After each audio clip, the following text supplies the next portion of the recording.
మహాశక్తిమంతులైనా సరే ఇంకేనేలా ఏకమైనా సరే నన్ను ఎవ్వరూ ఏమీ చెయ్యలేరు.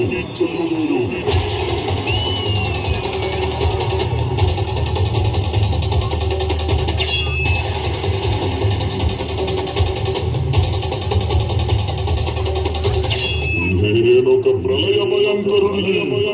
నాకు మరణమా? ఒక ఆడదాని చేతిలో మరణమా?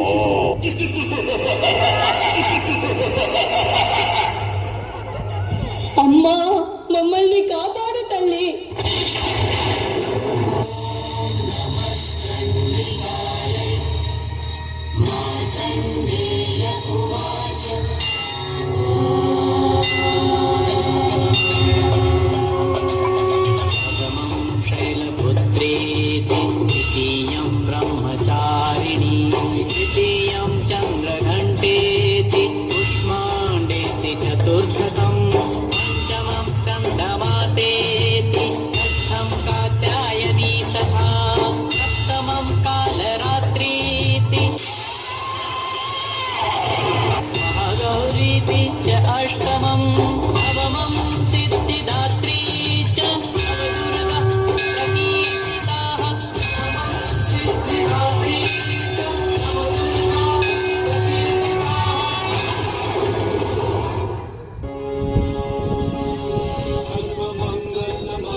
शरण्ये त्र्यंबके गौरी नारायणी नमस्तुते।